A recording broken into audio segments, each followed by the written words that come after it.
Now then, let us begin where the shoe pinches. And yes, I know, this is the place you wish I would glide past with a hymn and a smile. I won't. This lesson, if you would call it that, is the most difficult lesson there is, and I will not make it easier by softening the point, because to do so would only leave you where you began, with your attention fastened on a piece of flesh and your hope dangling from it. So I will say it plainly and without apology. You are not a body. You are the I that lives the body. It is the spirit that quickeneth. The flesh profiteth nothing. John 6:63. If that sentence from the Master has any authority with you, then take a breath and let it stand between you and every symptom, every label, every history of your bones and blood. I can slide by this hour with difficulty, but I'll get by, because you will grant me this grace. To hear without defending your aches, without pleading your case, without marshaling yesterday's reports. Tonight we will not meddle with symptoms. We will not rub the arm of flesh and call it prayer. We will lay the axe at the root, or we will go home unchanged. And what is the root? The fear you want removed is not in your chest, not in your stomach, not in your skin. The fear is in the belief that you are a chest, a stomach, a skin. The fear is born in the acceptance of a false identity. To be carnally minded is death, but to be spiritually minded is life and peace, Romans 8:6. Carnally minded means body-mind, form first, sensation as self. Spiritually minded means the consciousness of the I that precedes, sustains, and outlives all structure and chemistry. I know the mind objects, but I hurt here, I tremble there, I am threatened by this. Beloved, where is the fear located? Point to it. Is it in the elbow? In the kneecap? No. It is in the mesmerism that says, I am elbow, I am knee, I am these five senses reporting truth. That is the universal hypnotism. The body story you have inherited is mesmerizing to the natural man, and it seems to carry the whole weight of heaven and earth as evidence.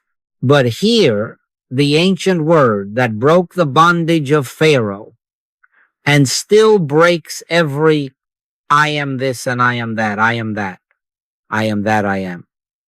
Exodus 3:14.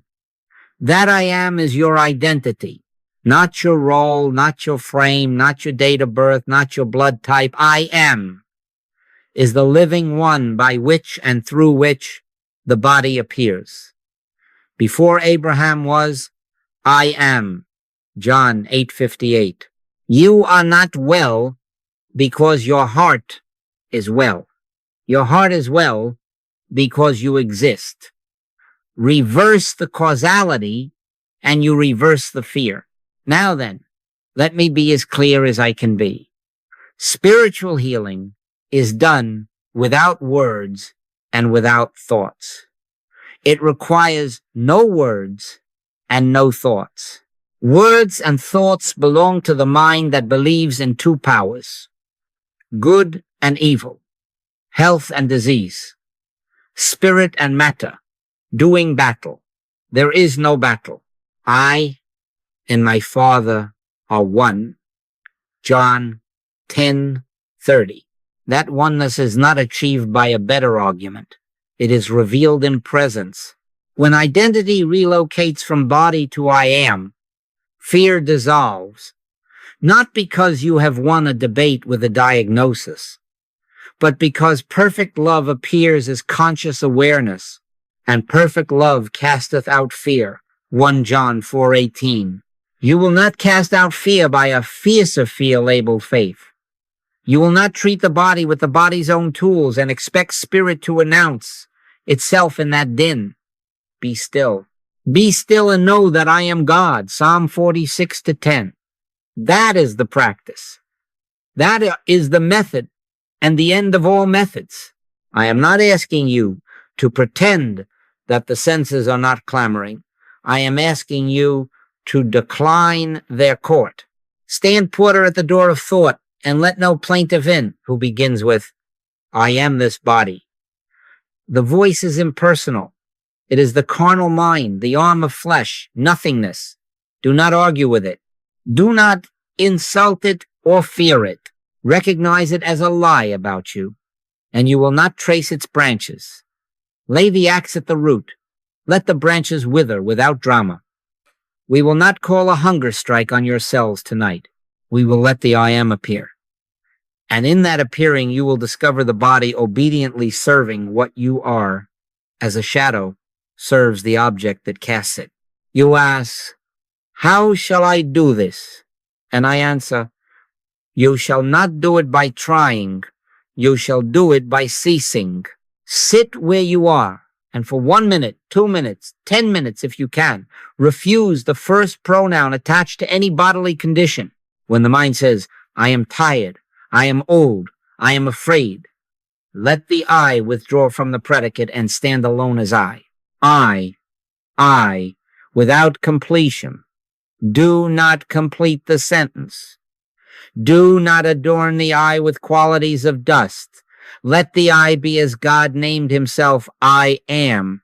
If you will permit this for a breath, a true breath, you will feel a softening, a loosening of the knot. That is not suggestion. That is presence. The Spirit of the Lord God is upon me. Isaiah 61:1. Not upon my ankle, not upon my glands. Upon me, the I that lives the ankle and the glands and can discard them as a child discards a toy. I know what you want. You want me to touch the body story and make it better. I have no interest whatsoever in doing that, because I love you too much to leave you there. Better humanhood is the polished chain still fastening you to fear. We are breaking the chain. Tonight we will not polish it. We will not loop it with Scripture and call that liberty. Scripture serves only as a finger pointing. Where the Spirit of the Lord is, there is liberty. 2 Corinthians 3:17. Where is the Spirit? Not in organs.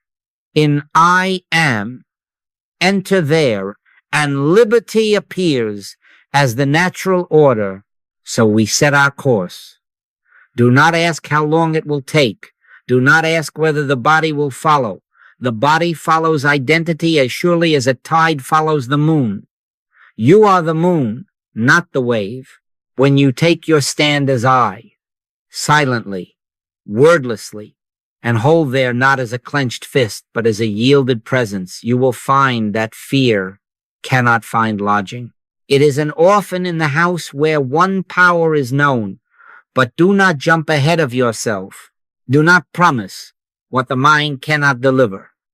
Promise only this, to be still until it takes place. No words, no thoughts. Wait for the gentle swell that says, I am is here. Not because you manufactured it, but because you got out of its way. We will practice this without ceremony. If a thought about your body rises, meet it with no tongue. Let it pass like a stranger at your gate to whom you owe no report. If memory brings the old pictures, remember this. We walk by faith, not by sight, 2 Corinthians 5-7. And this faith is not belief about God. It is the felt awareness of God. I am back here, and I know all that is happening out here to this person. I am not this person. I live this person. And because I live, this person lives also. That will be enough for tonight. We have set the foundation.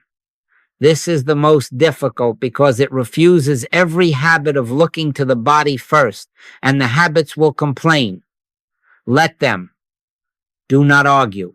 Do not soothe. Be still. The fear you wanted me to touch in your flesh has already been laid at the root by the simple refusal to identify as flesh. Hold to it. Stand in it. In the quiet of your next hour, close the book. Close the eyes. close the mouth and open the heart to the unadorned eye. Let the eye stand alone until it fills the room. Then go about your evening gently, without examining your pulse, without checking your symptoms, without reporting to yourself. And you will find, in a way you cannot outline, that something has been done, not by you and not to a body, but by presence, as you and they that heard it wondered at the gracious words which proceeded out of his mouth. Luke 4:22. Let those words be silenced now. Let the eye speak itself where fear cannot live. Now we turn the lens, not outward upon effects, but inward upon the eye that is forever prior to effects. We are going to reverse the habit of centuries that taught you to begin with your description, your date of birth, your ailments, your triumphs, to rehearse your story as if it were you. Beloved, you are not your story. You are not your age. You are not your blood. You are not even your most beautiful successes. You are the I that knows about them. I am back here watching what seems to occur out there.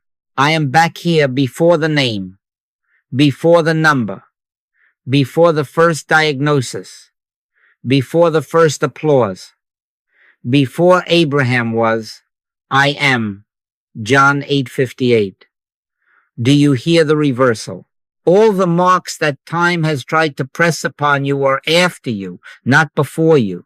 Let me ask you, and do not be clever with answers, be honest with silence. Who were you before anyone said your name?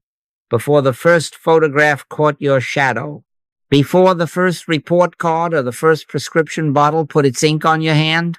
Who were you when you fell asleep last night and forgot your address and your job title and your symptoms, but you did not die? What lived through that unknowing and woke you this morning? That I. Your life is hid with Christ in God, Colossians 3:3. Hid to the senses, not hid to itself.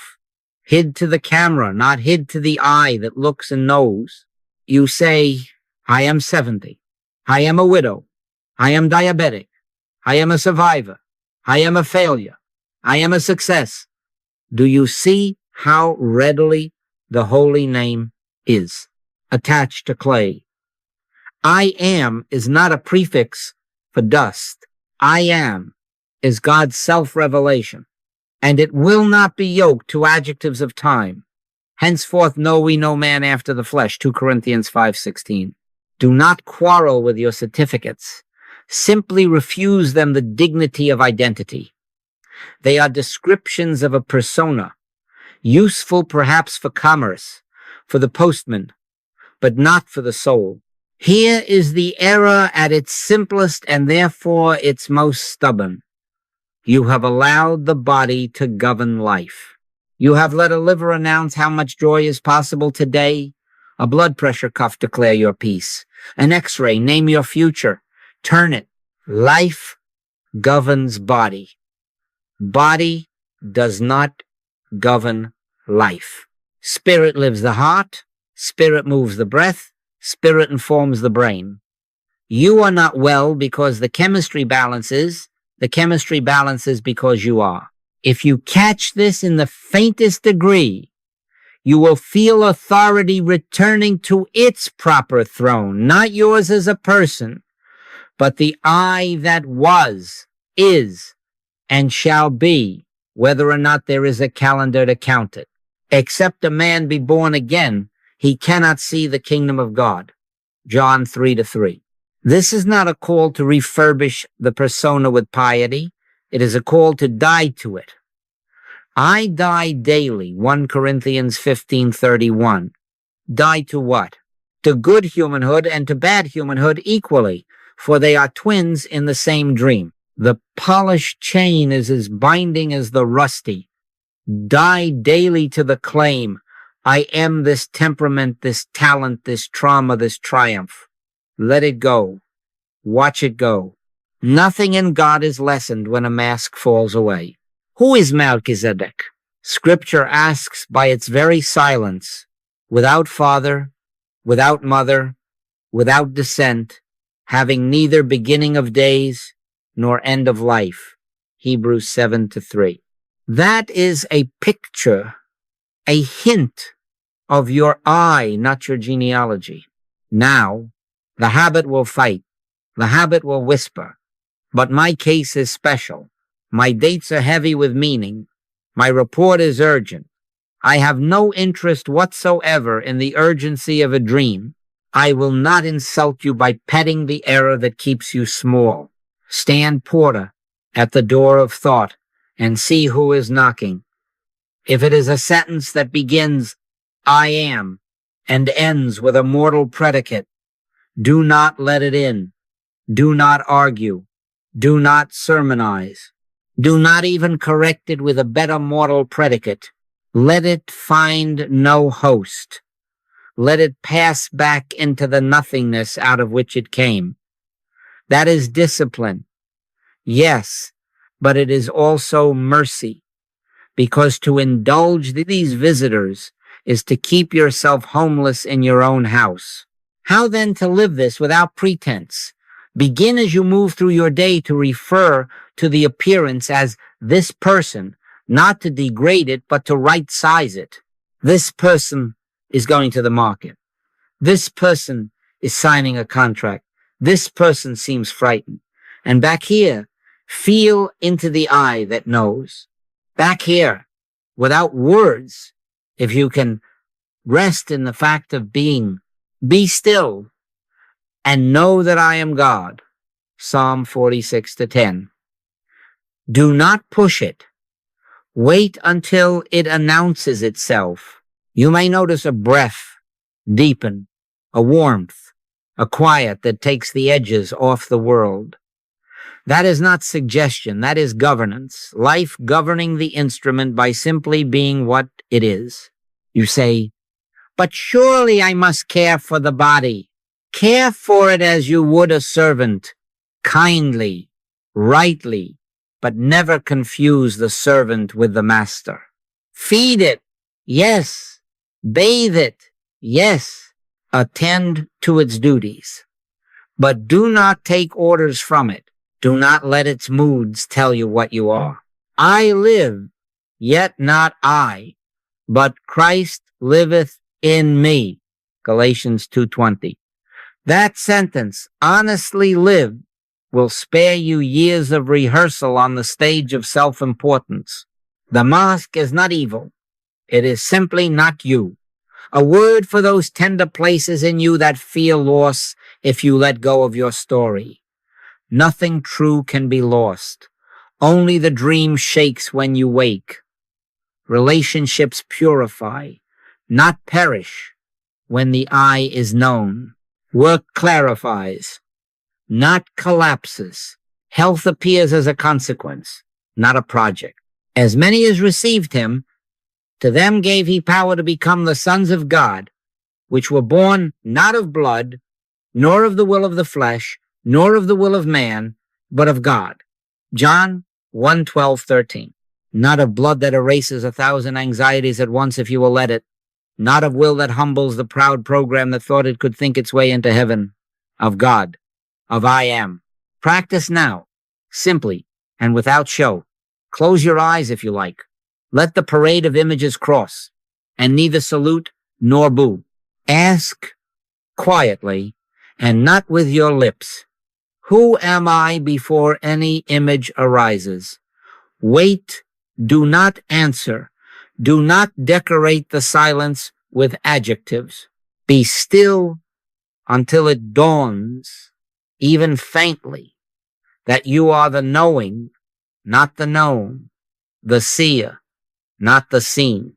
If I be lifted up, shall draw all men unto me, John 12:32. Then lift the eye, not by strain, but by subtraction. Subtract the labels, subtract the history, subtract the fear, and let the eye stand. In that standing, Fear will have no handle by which to seize you, because there will be nothing for it to seize, no second power admitted, no second self acknowledged. Carry this into the next hour. Refuse to speak of yourself in bodily terms, unless the task requires it. And even then, know it as a convenience, not a confession. Refuse to rehearse the age, the ache, the ancient wound. Meet every inward headline with the same calm sentence, not spoken but known. I am back here, and I know what seems to occur out there. And as you abide there, quietly, the axe is laid at the root of the only tree that ever frightened you, the tree of a false self. Let it fall. Let it fall without noise.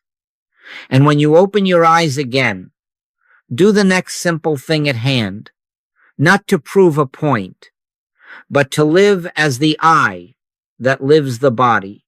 Now we take the next necessary step, and I warn you again, it will not flatter the human mind, because we are going to expose the culprit, and it will not be your psyche, not your heredity, not your personal sin. My work is to lay the axe at the root, and the root is this.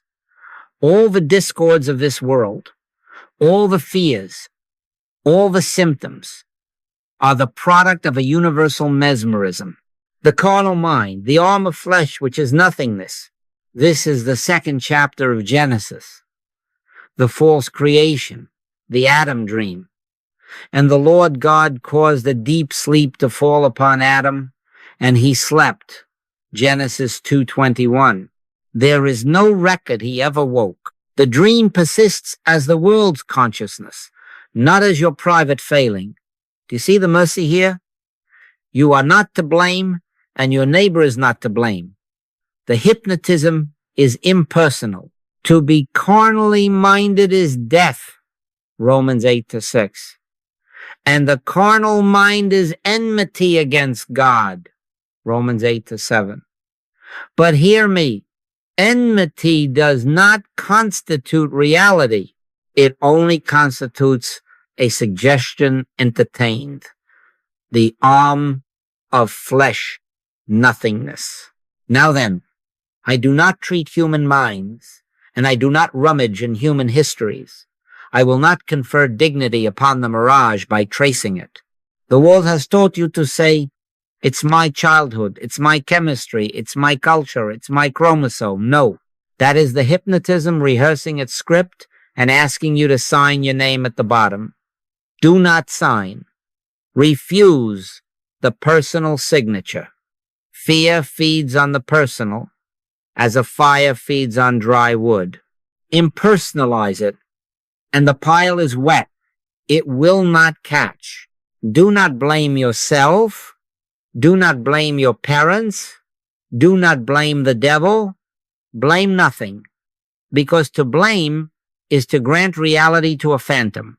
Stand porter at the door of thought and let no messenger enter that presents a cause outside of God. There is no cause outside of God. Every plant which my heavenly Father hath not planted shall be rooted up. Matthew 15:13. We are engaged in rooting up, not trimming. Let us do a little experiment, and do it simply. Close your eyes right where you are and picture a street, you know, houses, trees, a little dog crossing. Now picture an accident, screeching brakes, a fall, a crowd. Let it get as vivid as you can bear. The sound, the shock, the ache in the arm, the blood on the curb. Now open your eyes. Where is the accident? Where is the crowd? Where is the blood?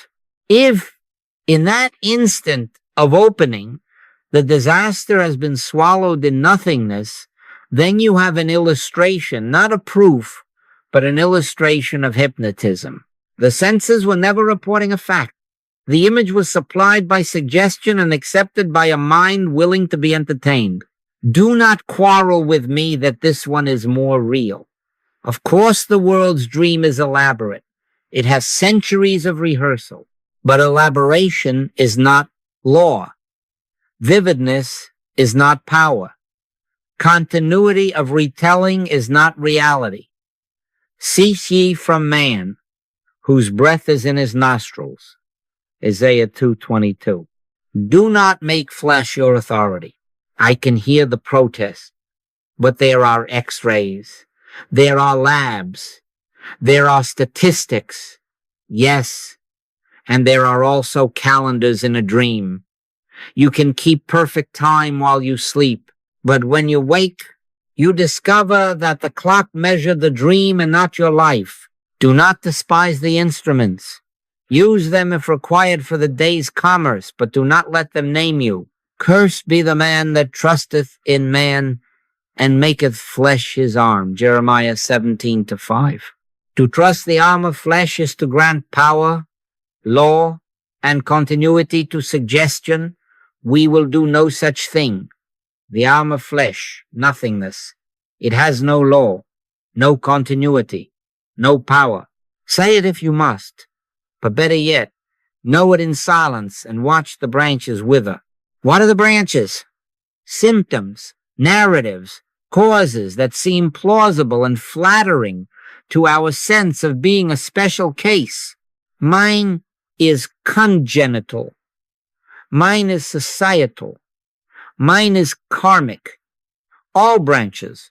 The root is the belief that there is a second creation, another power, another law, another life apart from I am. If you accept two, you will be very busy treating branches for the rest of your days, and you will consent to live in cycles of relief and recurrence. Let us not. Let us cut. How? Not by force, not by mind over mind, not by incantation, simply by refusing to grant cause to anything, not God, refusing to confer personality on impersonal suggestion, refusing to defend or condemn appearances. Judge not according to the appearance, but judge righteous judgment, John 7:24. Righteous judgment is not moralism. It is recognition of one cause. I have no interest whatsoever in your description of branches. Do not burden me with them, and do not burden yourself. A sentence will do for practical arrangements, but then put down the telephone and let us be about the Father's business. Why? Because when attention fastens upon details, the mesmerism thickens. You feed it the food it loves, drama and duration. Spiritual healing is done without words and without thoughts. Be still and wait until it takes place. In that stillness, the suggestion of a second power thins. The canvas shows through the painting. And what was frightening has no hook by which to hold you. Then, without knowing how, you discover that branches have loosened. Symptoms have no claim.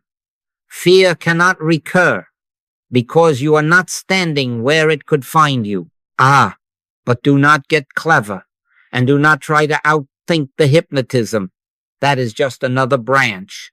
Do not treat the mind that thinks it can fix itself. Do not correct error with polished error. Return, return, return to I am. Behind every motion of fear is the whispering premise. Something besides God is acting. Meet that whisper with holy indifference. Not defiance, indifference. Let it speak into a room that is not listening. Neither do I condemn thee, John 8:11.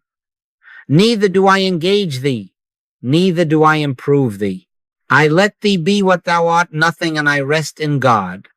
And they rested in his word. Do not be surprised if, as you sit in this refusal to confer cause upon appearances, a sense of presence steals upon you, a soft release, a breath that seems to breathe you, a still companionship. Those are not effects you have engineered. They are signs that the axe has already bitten the root. Stay there a little while longer. Do not rush to examine the branches. Let them fall while your eyes are on the tree's base. He shall be like a tree planted by the rivers of water, Psalm 1-3. That is, you in I am planted, where no wind of suggestion can uproot. Now, for your practice in the next hours. Each time a fear arises, refuse to touch it with thought. Refuse to name it. Refuse to trace its parentage. Let the phrase, not spoken but known, be this: the arm of flesh nothingness. It has no law, no continuity, no power. Then be still until the one who is cause announces itself. And in that announcement, the fear has already failed. The root is cut. The branches have nothing to hold to. Now let us be exact and spare ourselves another decade of circling the same mountain. What is spiritual healing and what is not? It is not faith as the world speaks of faith, blind belief in an idea of God, a tensing of hope, a brave face held against statistic. Faith of that nature will comfort for a night and then ask for more candles tomorrow. It works sometimes. Yes, about as often as the coin toss of fortune. But it is not spiritual healing because it is opinion straining to steady a dream. And it is not mental healing, mind over mind, mantra against mantra, where you or I bang at a patient's mind with assertions. You are spiritual. You are perfect. You are not sick. You can pound for an hour and the drum will sound very righteous, but you have only made more noise in the dream. The barrier remains the belief in two powers. Spiritual healing is done without words and without thoughts. It requires no words and no thoughts. It is the moment in consciousness when there is a felt awareness of God's presence, not as an idea about God, not as a verse remembered, but as the very life that is living you, not by might, nor by power, but by my spirit, saith the Lord of hosts. Zechariah 4-6. Might is belief. Power is mental force. Spirit is presence realized. When that dawns, the hypnotism breaks. The canvas shows through the painting. He sent his word and healed them. Psalm 107-20. Not a string of syllables, but the word that was in the beginning, the Logos, silent, self-announcing, irresistible. Now then, because we are dealing with hypnotism, we must practice a hygiene that refuses to feed it. That is why nobody can be on my telephone over 3 minutes. I have no interest whatsoever in them or what they're coming to me for. Do you hear that rightly? I love them too much to take their story, because the story is the branch and I am going for the root. One sentence for practical arrangement. Yes, please remember me Tuesday morning, child in hospital, and then we are done. Put down the receiver. I like to get back into meditation right away. Why? Because the only agency is God realization. And the sooner I clear the room of words, the sooner the presence may announce itself. Letters? Brief. A line will do. Do not furnish me with a biography of the dream. Do not rehearse dates and adjectives for 4 pages. It does not help you, and it hinders me. But don't you need the details? No, I need God. And when God is consciously present, details that never will fall of themselves. I, if I be lifted up, shall draw all men unto me. John 12:32. My task, if I would call it that, is not to lift up your case. It is to lift up the I, lifted by silence, by subtraction, by resting where there is only one power. Do not mistake this discipline for coldness. Neither do I condemn thee, John 8:11. I do not condemn the patient. I do not condemn the symptom. I do not even condemn the hypnotism. I simply refuse it attention. I refuse it counsel. I refuse to improve it with a better story. And in that refusal is compassion, because I will not leave you lost in a maze of explanations that end where they began, in the belief that something besides God is acting. Judge not according to the appearance, but judge righteous judgment, John 7:24. Righteous judgment turns from appearances to presence. There are times a call comes, and as I hang up the phone, there is no prayer I can form, no thought I can shape. Perfect. I am already where I must be. Be still and wait until it takes place. Sometimes within seconds, there is that interior sign, you know it? A loosening, a breath that seems to breathe you, a soft weight of stillness, and I go about my day. Sometimes there is no sign at all, and I go about my day just the same. Hours pass, a letter arrives. The report is changed. When did it happen, they ask? I do not know. When did the sun rise for the man in the valley? He saw it when he climbed the hill. The dawn had already begun. So with healing, the Spirit of the Lord God is upon me, Isaiah 61:1. And when that Spirit is consciously realized, the sick are healed, whether I have any human awareness of the timing or not. The agency is not the practitioner.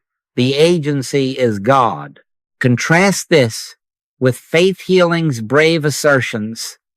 I believe, I claim, I decree. Beloved, who is this I that believes? If it is the persona, it has no authority. If it is the I am, it needs no belief to be what it is. Or take mental treatment, clever, systematic, often effective in producing a temporary shift in the patient's thought. Effective? Yes. In the way a dream can shift from thunder to sunshine when you change pillows. But the sleeper is still asleep. The hypnotism remains. The belief in two powers remains. And so recurrence stands just outside the door, asking only for a moment of inattention to be admitted again. Let us not live on that treadmill. Let us wake. Here is the working rhythm as it has been given me. A call, please help. I answer, all right, and the telephone is down. No questions, no story, no dates. I sit. At first, perhaps there is the echo of their sentence. I let it dissolve back into the nothingness it is, and I do not pursue it. I turn not by effort, but by ceasing to the eye. I do not try to feel God. I do not string words of scripture together like charms. If a verse rises, it rises as a bell, not as a club. In him we live and move and have our being. Acts 17:28. And then even that bell is allowed to fade, and the silence is allowed to be God's sanctuary. If it comes in 2 breaths, wonderful. If it requires a half hour, wonderful. If it leaves me with nothing but quiet, wonderful. And I return to the day. That is all. That is the whole of method. Anything more is embroidery. Wait on the Lord. Be of good courage, and he shall strengthen thine heart. Psalm 27:14. That is not a slogan. It is a protocol. Wait, do not meddle. Be of good courage. Do not panic and go back to the branches. He shall strengthen thine heart. Life governs the instrument when life is known. Therefore, let us put aside the romance of words and the pride of thoughts. Let us refuse the consolation of polished affirmations. Let us be silent, rigorous, non-judging, and steadfast, standing in one power only. And when the presence dawns, sudden or slow, obvious or secret, it acts. Only God realization acts. Belief cannot pierce the dream. Mental effort cannot pierce the dream. Presence ends the dream by revealing that there never were two powers, never were two creations, never were two selves, and they rested in his word. Now we come to the barrier, and do not make it complicated because it is not complicated. It is only stubborn. The barrier is the belief in two powers. That is all. God and sickness, spirit and matter, life and death wrestling like twins in the womb, and you trying to feed one and starve the other. Oh no. If you keep two, you will keep fear, because fear needs an opposite to borrow its terror from. Keep one, and you collapse the supply line. Hear, O Israel, the Lord our God is one Lord. Deuteronomy 6-4. Not two, one. Now then, do not dignify the carnal mind by calling it an opposite. I have not made carnal mind the opposite of divine mind. Carnal mind, mortal mind, these are terms denoting nothingness. Language to point at absence, not substance. The arm of flesh, nothingness. It has no law, no continuity, no power. If you accept it as an opposite, you have given it parentage, and then you will find yourself arranging skirmishes. A treatment here, a brave affirmation there, a better argument on Tuesday than you had on Monday. Let us end the war by discovering there never was an enemy. If God be for us, who can be against us? Romans 8:31. Who indeed? If there is only God, you may say, but look around, there is so much that looks opposite. Of course there is. Hypnotism is a theater with excellent scenery, but an excellent backdrop is still a cloth, not a mountain. Do not run at the cloth with swords. Let the lights come up. When the one is consciously known, the scenery is seen as scenery, not denied, not despised, simply recognized as powerless to govern the eye. No weapon that is formed against thee shall prosper. Isaiah 54-17. Why? Because in one, there is no against. Now hear this not as poetry, but as protocol. And I, if I be lifted up from the earth, will draw all men unto me. John 12:32. The lifting is not assertion. It is not a louder voice. It is awareness resting in. One, ceasing to set divine mind against mortal mind, refusing the court case, refusing defense and prosecution alike. Lift the eye by subtraction. Subtract every second cause, subtract the impulse to brace, subtract the clever sentence. Be still until the felt reality of one becomes the only fact in the room. Then watch what happens without watching for it. They rested in his word. I can tell you what will try to happen while you rest.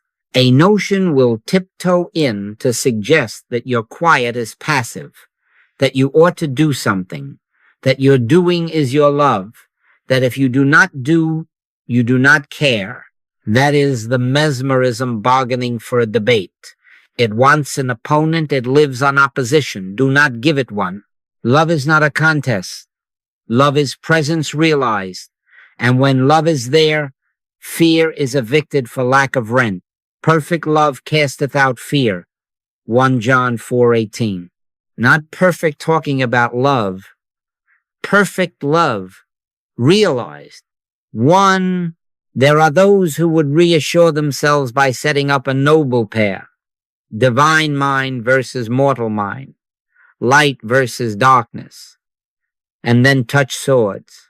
Beloved, you will sweat at that practice and call it devotion, but you will not be free because you have conceded a second power and therefore an arena for conflict.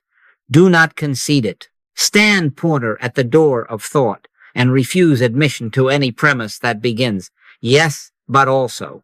There is no also. One. If a thought knocks and asks to compare, to measure, to weigh God against anything, do not argue and do not correct. Let it find no host.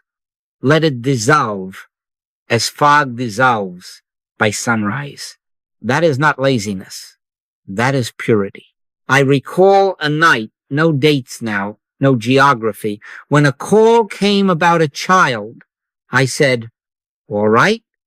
And the instrument was back on its rest. For a moment, there was the picture offered to me, the vocabulary of fear, and with it the bodily tug to try to fix. I let the picture sink where it belonged, into the nothingness of unaccepted suggestion. I did not set God against crisis.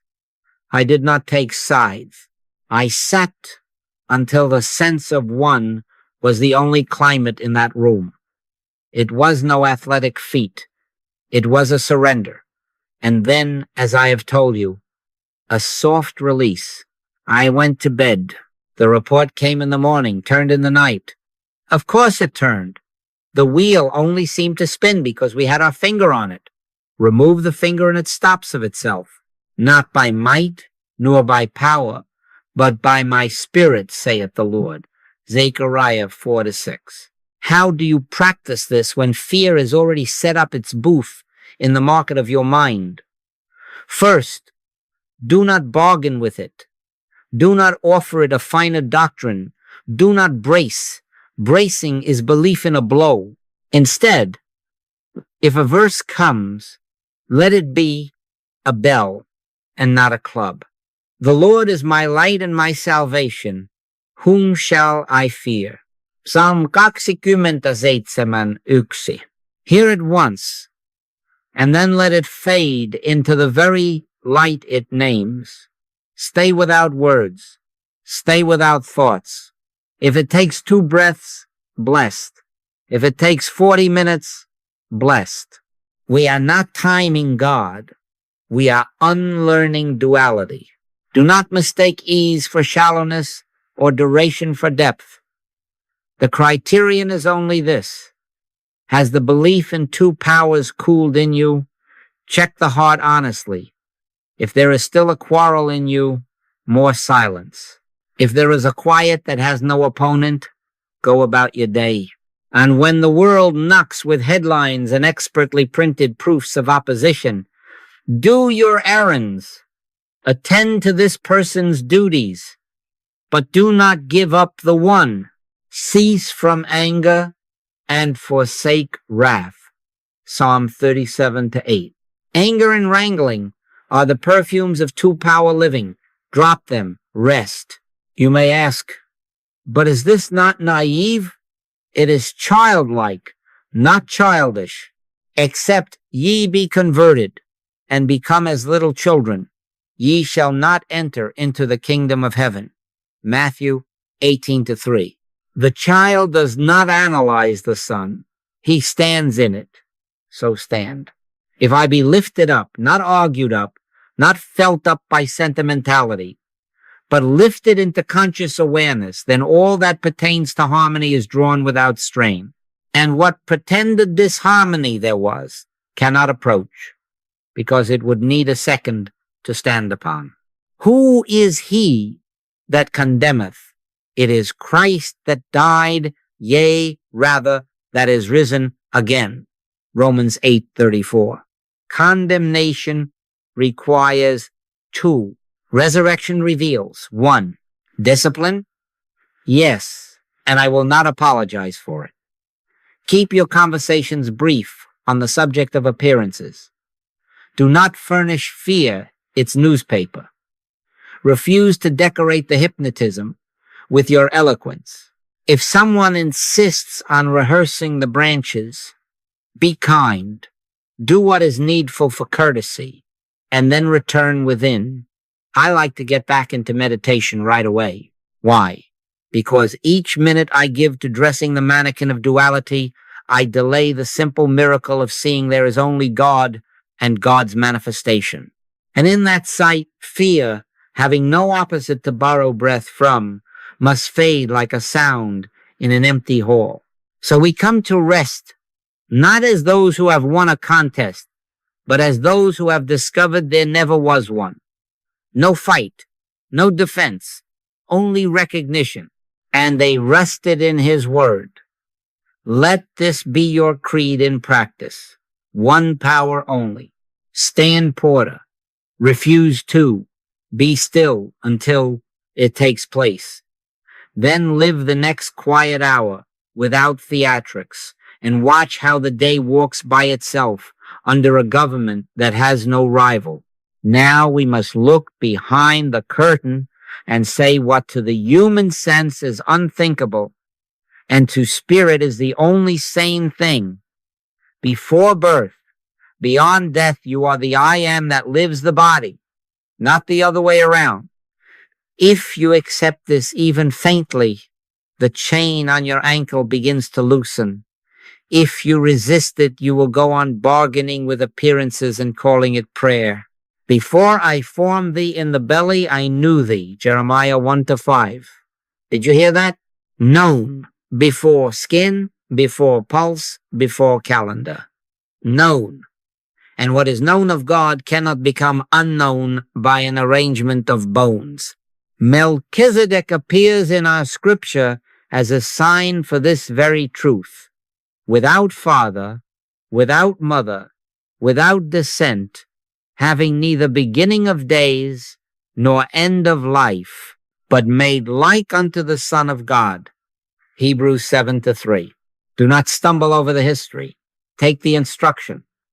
Your true identity is not the child of a genealogy.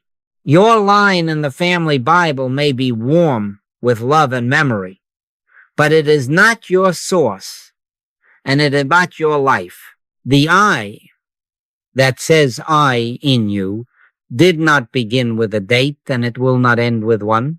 Otherwise, how could the Master say, before Abraham was, I am, John 8:58? Time speaks of arrivals and departures. I am is presence unarrived, undeparted. Now then, let us reverse the entire premise with which fear exacts its tithe. You are not well because your heart is well. Your heart is well because you exist. You are not living because your lungs are working. Your lungs are working because life is living you. You see the axe laid to the root, do you not? If you still locate life in the instrument, you will live like a watchmaker crouched over cogs, but the watch will run you and you will call that health. Lay aside the reversal. Here is the truth, naked and unornamented. Life is God.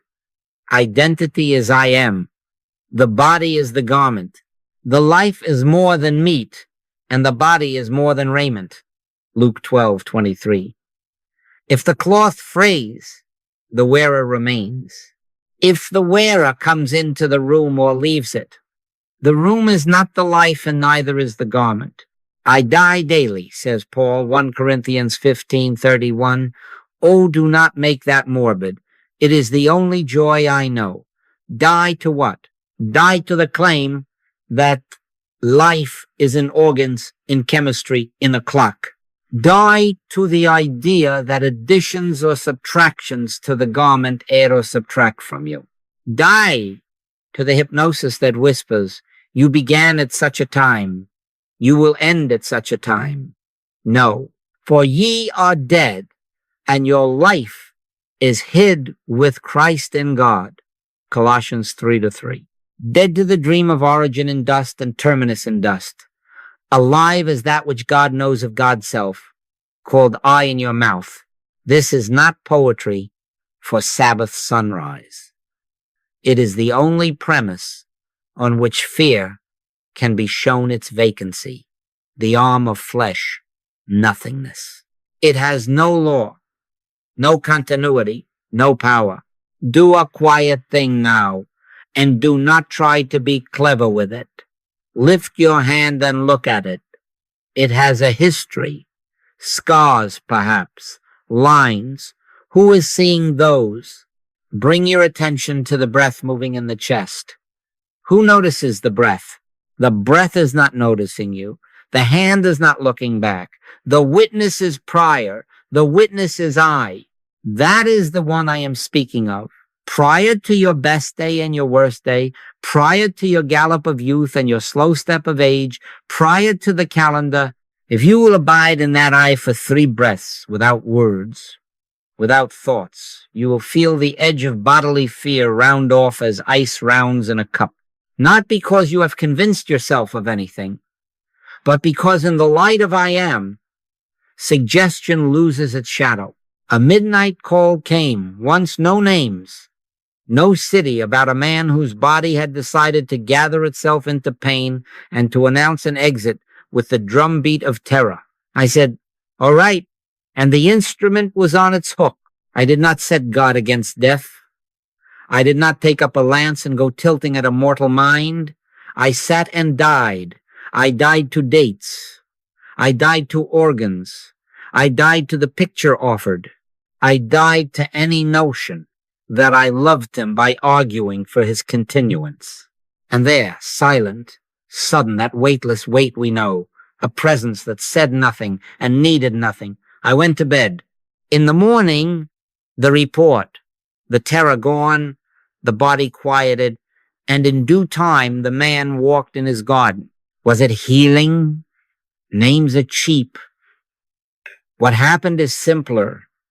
The I that lives the body was consciously felt, and the garment took its cue, not by might, not by power, not by thought, not by words, by my spirit, Zechariah 4-6.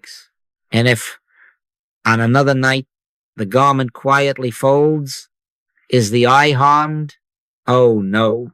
The same presence that stands at the cradle stands at the bier. The atmosphere does not change because furniture has been moved. I am he that liveth and was dead, and behold, I am alive forevermore. Revelation 1:18. Do not play at meanings. Let it roll through you until your knees loosen. Alive forevermore. When you know yourself as I, mortality's shout becomes a rumor that does not make it down your hallway. If there is grief, let it be love, being love without a second.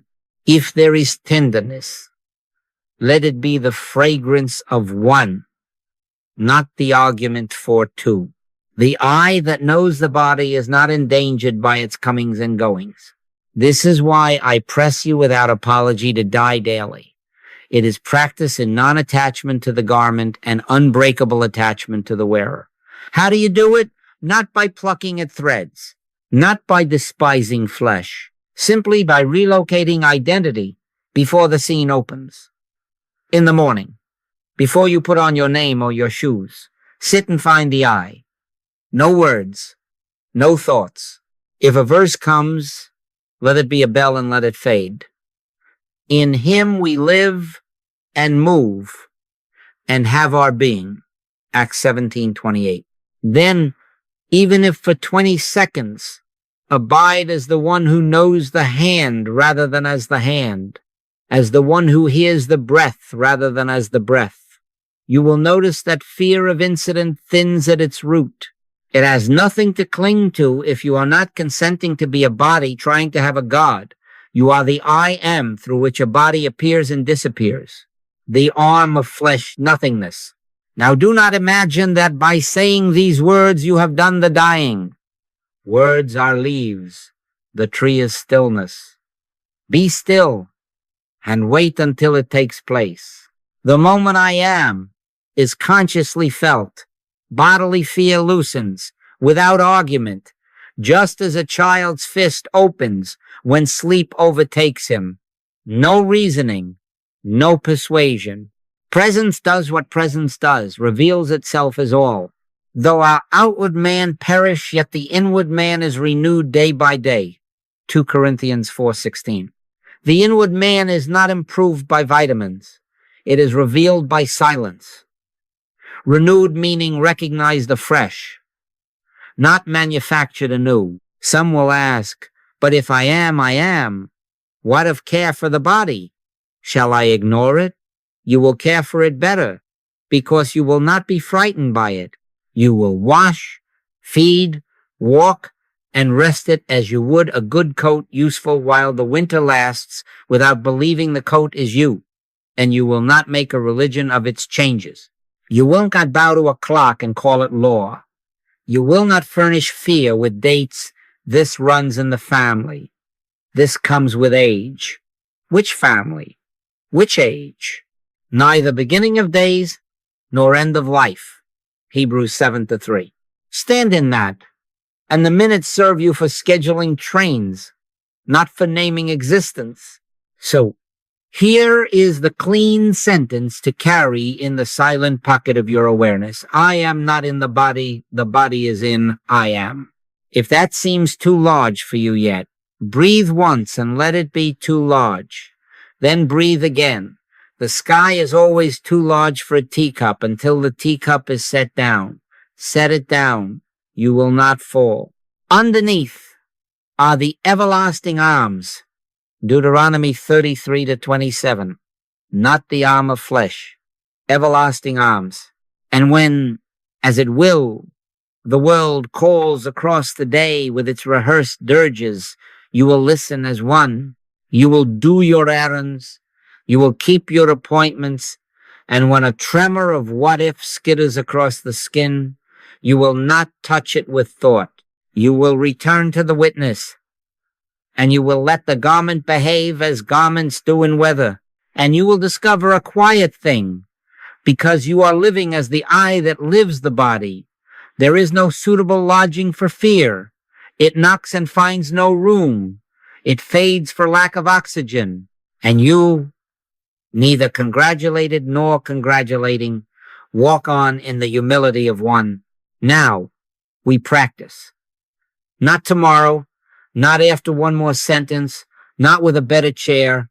Now, enter into thy closet and shut thy door. Matthew 6:6.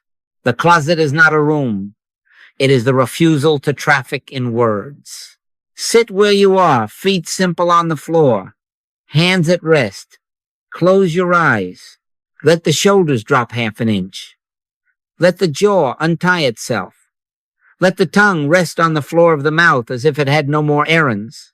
That tongue has been the courier of many brave sentences. For this few minutes it is unemployed. No repetition. No petition. Be still and know that I am God.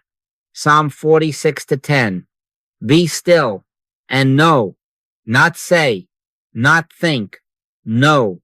Now then, stand porter at the door of thought. A picture will come, the body story with its companions. Time, cause, prognosis. You will hear the old rattle. It started last year. They said it runs in the family. What if it gets worse? Do not argue. Do not explain. Do not decorate hypnotism with your cleverness. The porter's work is simple.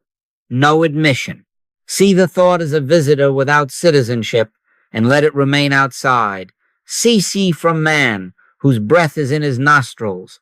Isaiah 2:22. The arm of flesh nothingness. If another cousin arrives, plans, measuring, bargaining, no admission.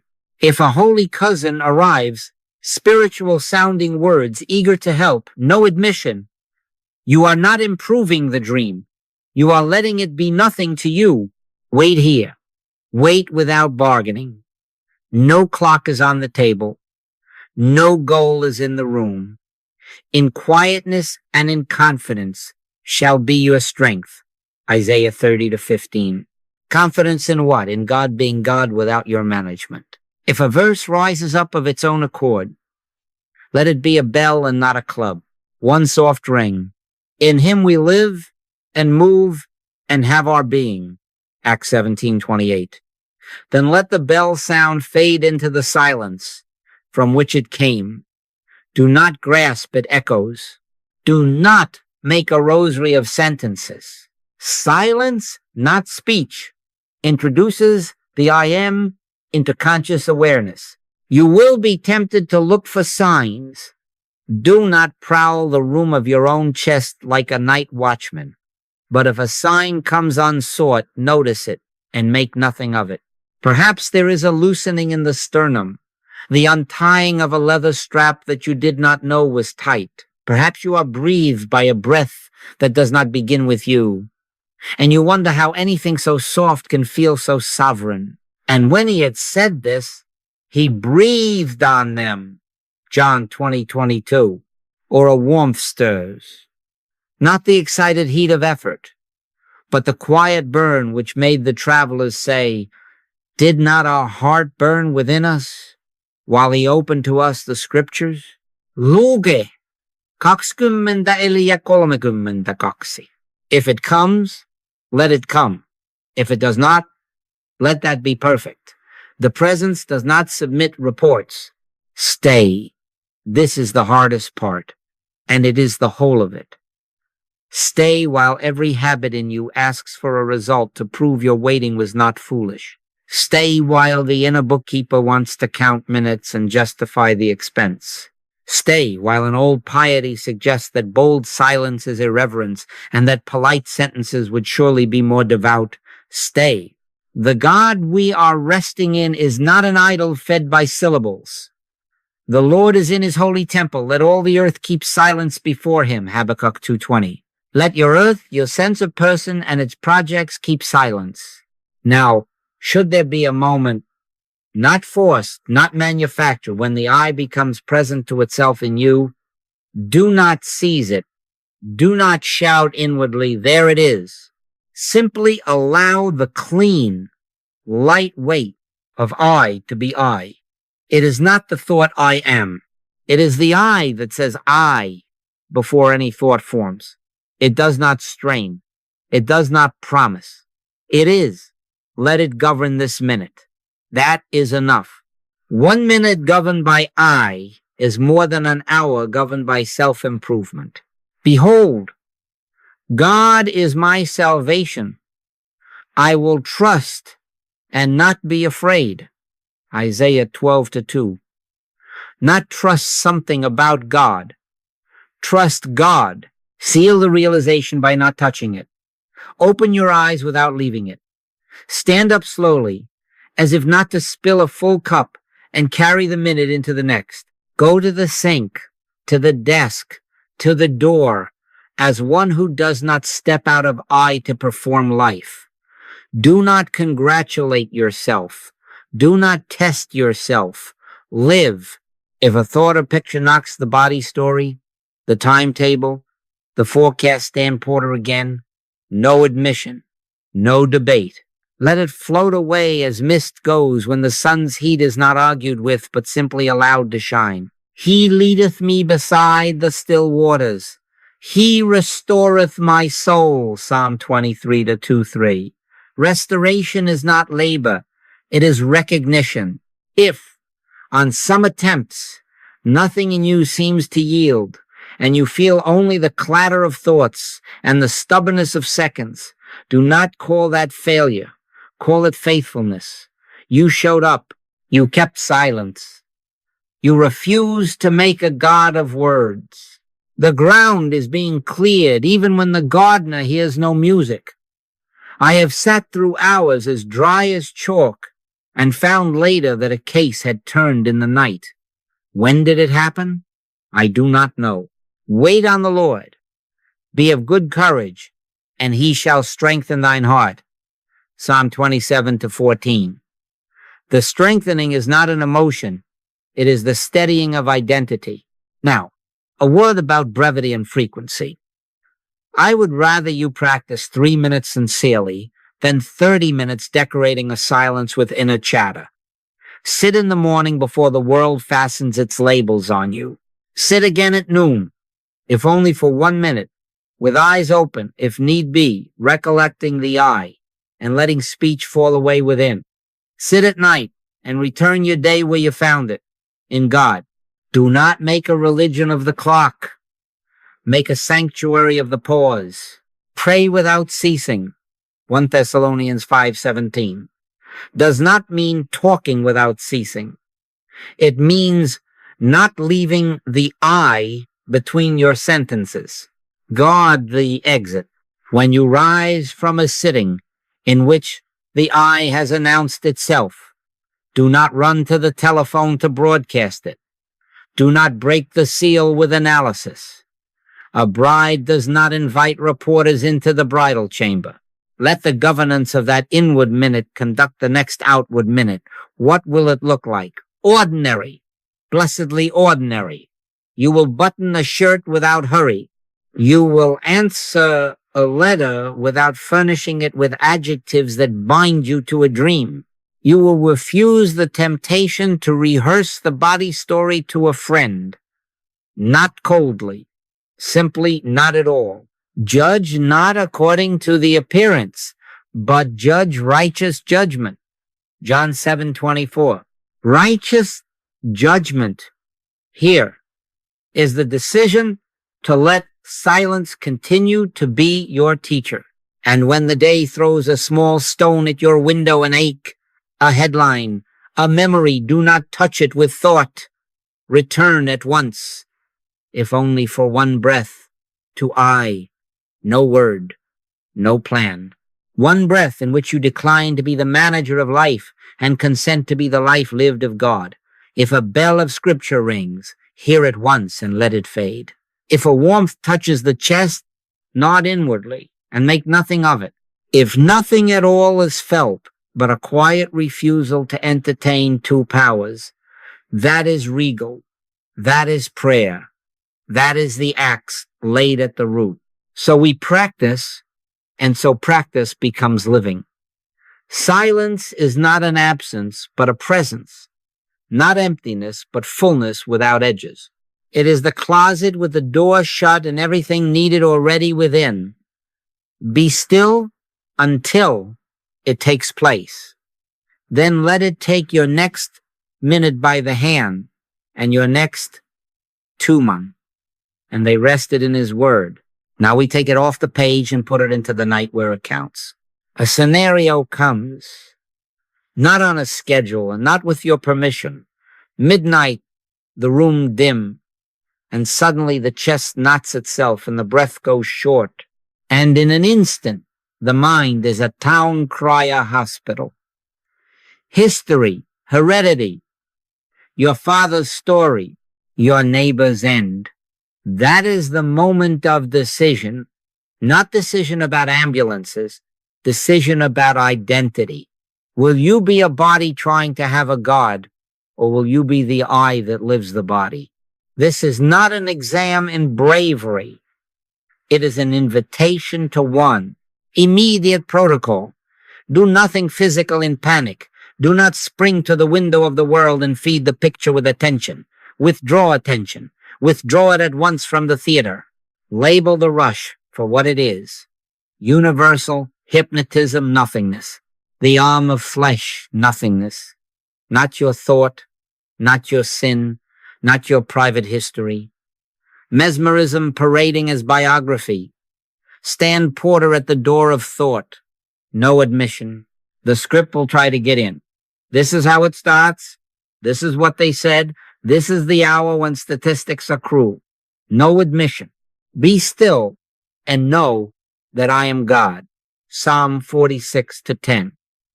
Not be still and count. Not be still and argue. Be still and know. Now lift.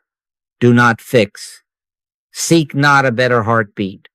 Seek the eye that knows heartbeat. You are not after a rhythm.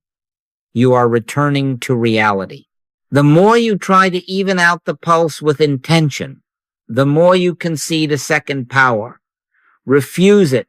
Let a verse, if it rises unbidden, ring once like a bell and disappear. Stand still and see the salvation of the Lord. Exodus 14:13. Not produce the salvation. See. Do not touch the fear with thought. Thought is its food. Starve it. Rest in I. Rest until the sense of I am begins to be the only climate in the room. Take no thought for your life. Matthew 6:25. That is not a scolding. It is a map out of the alley. What will this feel like? Perhaps nothing at all, and that is perfect. Perhaps the interior hand unclenches and you notice the body being breathed by a strength that does not report to emergencies. Perhaps a soft weight of presence settles, not heavy like worry, but weighty like truth. Do not grab at it. Let it be I being I. You are not nursing a symptom. You are consenting to God. Peace, be still, Mark 4:39, is not your order to an ocean. It is God's state recognized where a storm seemed to be. Stay without bargaining. If memory trots out heredity, answer nothing. Call no man your father upon the earth, for one is your Father. Matthew 23:9. Then be still, and let that verse 2 sink back into the silence that uttered it. If 5 minutes or 40 minutes later there is ease, do not break the seal by hurrying to name it. Do not say, I did it. You did not. The I did what I always is. If there is not yet ease, do not invent a second power. Sit longer or rest as you lie back and let sleep take the small self. They that wait upon the Lord shall renew their strength. Isaiah 40:31. Renewal is not a pump. It is a disclosure. In the morning, you may wake surprised to find that the body obeyed a government you could not shout into being. Or you may wake to attend to ordinary errands under an extraordinary quiet. Either is demonstration. The fear wanted a debate. You gave it none. You lifted. And the appearance lost its claim. Scenario 2. A telephone splits the day. A voice announces an alarming diagnosis with a list of numbers and a literature of dread. The impulse is to ask for charts, to refute, to soothe, to become a stage magician of reassurances. Oh no. Protocol. Take 3 sentences only. 3. The name, the simplest statement of the appearance. The contact. That is enough. If they must speak more, stand in compassion, but do not nourish the narrative. When there is a pause, you say, all right, and the instrument goes back on its rest. Why? Because spiritual healing is done without words and without thoughts. Because the longer you stand at the fence of mortal conversation, the more you accept 2 powers and try to negotiate a peace. We do not negotiate with nothingness. We lay the axe at the root. Enter the closet at once, not later, not after you have organized your persuasive sentences. When thou prayest, enter into thy closet. Matthew 6:6. Shut the door of mind. Refuse debate. You are not setting divine mind against mortal mind. You are acknowledging that so-called mortal mind is a term denoting nothingness. Let the picture presented on the call come up once and sink without your hand on it. No rebuttal, no defense, no spiritual diagnosis, no impersonal analysis, just I. I am the Lord that healeth thee, Exodus 15:26. Not I am the counselor that argues for thee. The descent of spirit acts when we act as if God is God. I can tell you what happens more often than I can account for by human methods. A call comes at dusk. Numbers grim as November. All right? Silence. The room breathes. 10 minutes, 20, or 2. There is no clock. Then that same movement we have spoken of, the unspectacular holy, a quiet that has no opponent, as if the corners of the room have stopped having corners. Nothing is said. Nothing is willed. I go about the evening under that government. Morning brings an email. They repeated the test. Something has changed. We do not understand it. Neither do I. I cannot reconstruct the sentence that did it, because there wasn't one. Not by might, nor by power, nor by my thought, nor by my eloquence, but by my spirit, saith the Lord. Zechariah 4-6. Now a word to those who love to be helpful, which is all of you. Resist the temptation to call back with a better argument than the doctor had. Resist the urge to gather articles to pit against other articles. That is two powers in neckties. Stand porter. Guard the gates of attention. If the one who called must speak again, permit 3 sentences again, and then return within. It is not coldness, it is purity of method. When Peter and John met the lame man at the gate, they did not prescribe exercises. They said, look on us, Acts 3-4, which is to say, look away from appearances to eye, and then, in the name of Jesus Christ of Nazareth, rise up and walk, Acts 3-6. Not a formula. A presence, realize that, does its own speaking. You may ask, but shall I never do anything? You shall do what love, realized, moves as you, not before, not instead. Let the initiative be God's. When the I am is consciously present, whatever human steps are needful will not be born of fear and will not argue with one. There is order in that. There is dignity in that. The steps of a good man are ordered by the Lord, Psalm 37-23. Ordered, meaning harmonized from within the one, not whipped up by a frightened mind trying to avert fate. So here is the distilled practice for every fear that presents itself in the market of appearances. Do not touch it with thought. Name it at once for what it is. Universal hypnotism nothingness. Withdraw attention. Be still. Lift into I am, not as a trick to get a result, but as the only truth there is. If a verse comes, let it ring once and disappear. If a warmth comes, notice it and make nothing of it. If nothing comes but the refusal to host a second power, that is royal. That is the axe at the root. That is perfect love, casteth out fear. 1 John 4:18. Enacted without a syllable. And when the report arrives, whether it sounds like rain stopping or like rain that is now only a sound on a distant roof, hold your peace. Do not break the seal. Let the governance of I carry you into the next hour as easily as you turn a page you have finished reading. He will keep him in perfect peace, whose mind is stayed on thee. Isaiah 26-3. Stayed, not strained. On thee, not on it. Live as the eye that lives the body. And watch.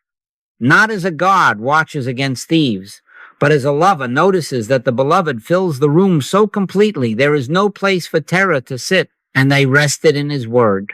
Now we put a fence around the garden. Presence is not fragile, but our attention is promiscuous.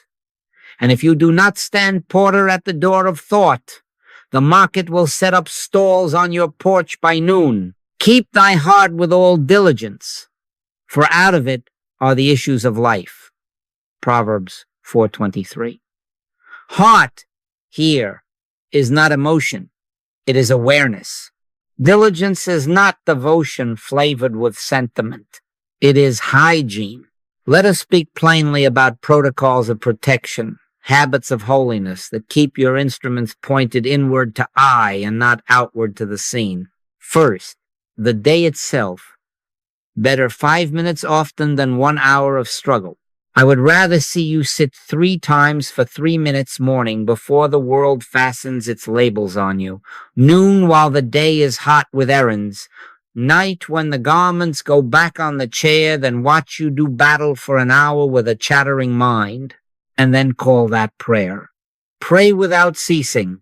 1 Thessalonians 5:17. does not mean talk without ceasing. It means do not leave I between your sentences. Set small bells in your life. Before the hand touches a doorknob, one breath, I. Before you answer a call, one breath, I. Before you read the first line on a screen, one breath, I. At red lights, in hallways, with the kettle, with the key, let the ordinary become the vestibule of the holy. This is not superstition. This is training the beast of habit to lie down at the threshold of presence. Watch and pray, Matthew 26-41. Watch meaning be awake at the gates. Pray meaning rest as I. Second, communication hygiene. Let your communication be yea, yea, nay, nay, Matthew 5:37. If you call me, you have 3 minutes. Not because I am unkind, because spiritual healing is done without words and without thoughts, and I like to get back into meditation right away. I take the name, the simplest statement of the appearance, the contact, that is all. If you send a letter, keep it to a paragraph, 2 at most. If you are tempted to recount the dream in chapters, symptoms, dates, second opinions, do not do it. Not because details offend me. I have no interest whatsoever in them or what you're coming to me for. They are the arm of flesh, nothingness. The longer we converse about hypnotism, the more we consent to its stage. I would rather say, all right, hang up and enter the closet, then decorate the unreality with adjectives in the doorway. And when the turn comes, when ease appears, when the report shifts, let not thy left hand know what thy right hand doeth, Matthew 6-3. Do not rush to broadcast. Silence protects the budding fruit from the wind. Third, the diet of the eyes and ears. Take heed what ye hear, Mark 4:24. You cannot eat thorns all day and ask why the tongue bleeds. The news, the gossip, the rehearsal of disaster, these are not evil, they are weather in the Adam dream. If you must be informed as you would check the barometer, one glance, no conversation with the clouds.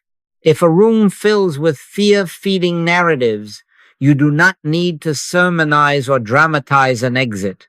Gently return the talk to presence. It is a beautiful day. Or let's breathe. Or I will step out for a moment. And if you cannot turn it without strain, excuse yourself kindly. Set a watch, O Lord, before my mouth. Keep the door of my lips. Psalm 141-3. The watch is also before the ears and the eyes. We are not prigs. We are porters. Guard the gates of attention so that realization finds a quiet house when it comes to sup. Fourth, non-judgment in motion. Do not condemn and do not congratulate humanhood. When a story of failure parades by, refuse the cloak of blame. Neither do I condemn thee. John 8:11. When a story of success waves its banners, we prayed, and look what happened. Do not join the parade. Rejoice not that the spirits are subject unto you, but rather rejoice because your names are written in heaven. Luke 10:20. Do not add an inch to the statue of the personal self. Do not knock it down either. Keep your eye on the root. Every discord is universal mesmerism. Every concord is God revealing God. We are not in the business of grading shadows. We are witnesses of light. Fifth, identity vigilance. This is a sharp instrument, do not sheath it. When the phrase, I am sick, rises, when I am well, rises, when I am tired, I am energized, I am afraid, I am brave, rises. Stop at the second word. I am, full stop. Then be still. Do not replace sick with healthy and call that victory. You will have traded one predicate for another and remained in the marketplace. Let I am stand naked and sovereign. Before Abraham was, I am. John 8:58. I live, yet not I, but Christ liveth in me. Galatians 2:20. Return to that before you finish the sentence, and you will notice how many sentences no longer need finishing. This is not semantics, it is surgery. It lays the axe at the root of a lifetime of self-description. Now the structure of the house. Put watchmen at these gates, the tongue, the schedule, the door, the screen. Do not let the tongue rush to fill silence that presence would otherwise occupy. Do not pack the schedule so tight that there is no corridor for God to walk through your day. Leave white space, 5 minutes blank between errands, 2 unclaimed breaths between replies. Do not fling the door wide to every knock. Practice the phrase that saves lives. Now is not the moment. Do not sit before a screen unaccompanied by eye. If you find yourself scrolling the world's dream, set the device down as you would lay down a hot pan. Ecclesiastes says, keep thy foot when thou goest to the house of God. Ecclesiastes 5:1. Keep it too when you go to the house of man. Enter with your shoes in your hand, ready to tread softly, and leave quickly if peace is not honored. I am asked, isn't this rigid? No. It is the courtesy love pays to itself. It is not armor against a dangerous world. It is housekeeping for a holy habitation. He that dwelleth in the secret place of the Most High shall abide under the shadow of the Almighty. Psalm 91:1. Abide, meaning stay, live there, arrange the furniture so staying is natural. A secret place that must be rediscovered with a compass each morning will not keep you through the afternoon headlines. Make it a dwelling. Hang your coat on the same hook. Light the same lamp. If a verse keeps you company, let it be short and pure, and let it fade. In him we live and move and have our being. Acts 17:28. Then go about the day as one who has remembered the address of home, a word about helping. You cannot carry water from a clear spring in a sieve of attention. Keep the vessel whole. If a friend insists on rehearsing their symptoms, be tender but professional. 3 sentences. Dear heart. Then, all right. Do not accept the assignment to be their therapist.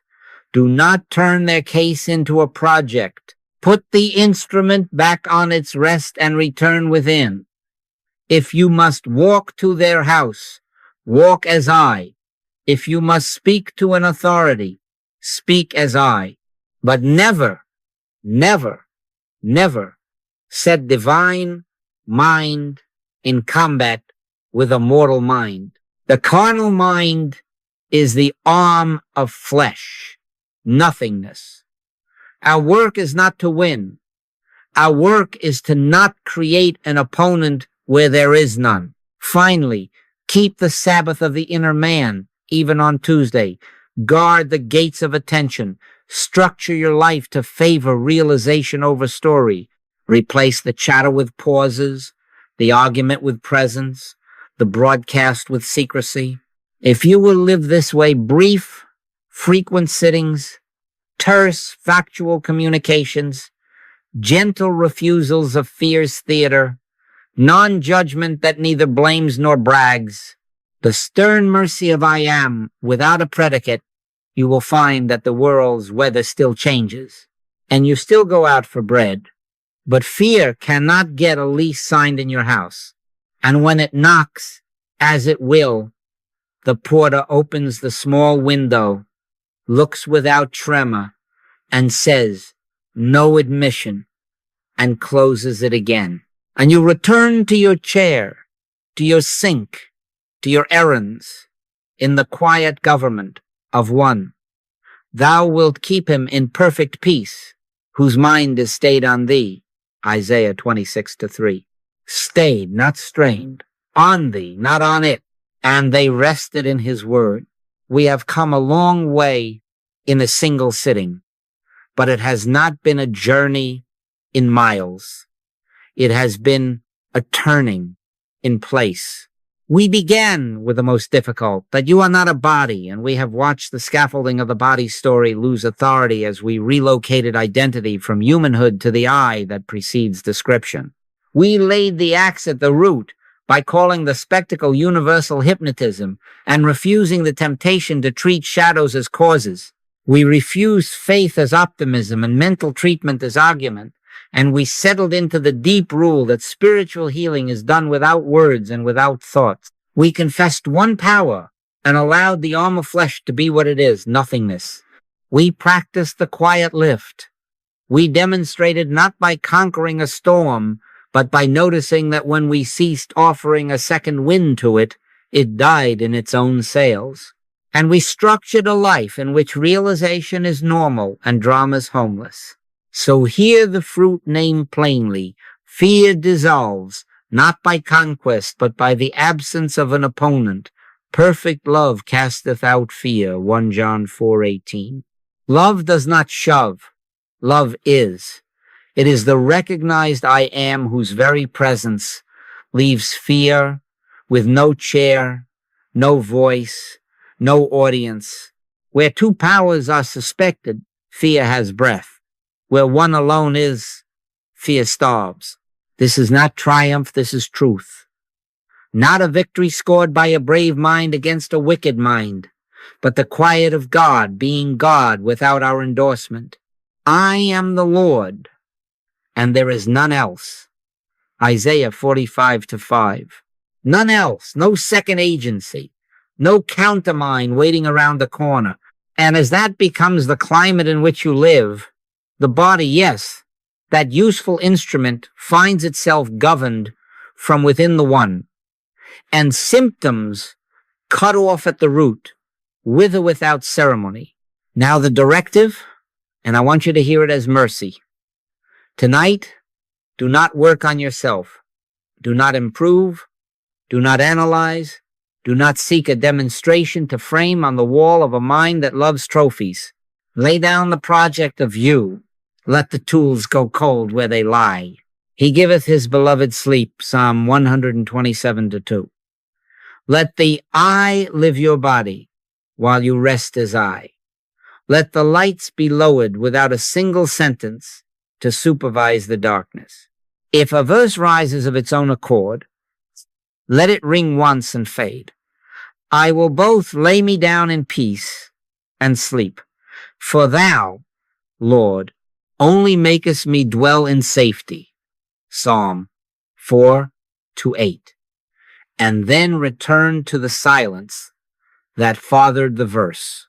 This is not neglect. This is trust. Trust not in an outcome, but in God. Be still and know that I am God. Psalm 46:10. That is enough for one night. It is enough for every night. And tomorrow, the same. Die daily to the body story, to the decorated biography of a mind in love with its mirrors. I die daily, 1 Corinthians 15:31. Die not morbidly, not as punishment, but as a daily exchange of air, out with the stale, in with the living breath that is not yours to manage. Let the old man with his labels and his emergency cabinets be put off and put on the I am that was before labels and shall be when the labels are dust. Before Abraham was, I am. John 8:58. Return, return, return, until returning is simply living, and you warn no one that you are about to pray, because your whole posture is prayer. Stand porter at the door of thought as naturally as you breathe. Nod to visitors without citizenship and let them remain outside. Not harshly, simply not at all. Cease ye from man, whose breath is in his nostrils. Isaiah 2:22. Cease and rest. Keep the protocols lightly, tenderly, with the humor that knows the dream has always been a dream. 3 sentences and all right. Brief sittings and open-eyed pauses, guarded gates, and the refusal to decorate hypnotism. Not as rules carved in stone, but as the courtesies love pays to itself. And if you stumble and find yourself mid-paragraph in the old story, do not judge, turn. That is all. Neither do I condemn thee. John 8:11. The porter does not scold the bird for flying near the window. He just does not open the latch. If fear comes knocking tonight, tomorrow, in the innocent hour between tasks, do not touch it with thought. Remember what you have seen. One power only. No contest. No debate. Let the eye be eye. And watch how appearances that demanded a duel fall to the ground when there is no hand to pick up a sword. Yea, though I walk through the valley of the shadow of death, I will fear no evil, for thou art with me. Psalm 23-4. Shadow has no claws. Presence needs no armor. This is the end of struggle without the end of living. It is the end of argument without the end of clarity. It is the end of 2 without the end of 1. And so we seal this hour not with a flourish, but with the simplest benediction of all, silence. Let the words that have been useful step back now. Let the images that tried to help stand at attention and be dismissed kindly. If a breath comes soft and whole, let it be the only hymn sung. If nothing in particular announces itself, that too is perfect. The Lord is in his holy temple. Let all the earth keep silence before him, Habakkuk 2:20. Let your earth, your story of cause and effect, of when and why, keep silence. Live as the eye that lives the body, and fear finds no place to lodge. Not by conquest, by absence, by one. In him we live and move and have our being. Acts 17:28. And having said that, we do not keep saying, we rest, we make no appointment with dread, we set no watch upon results. We leave the instrument on its rest and retire to the inner room where there is no clock. The steps of tomorrow will be ordered by the same presence that is here now, without words, without thoughts, without help from us. And they rested in his word. And so we leave it there for tonight, not ended, but continued in presence.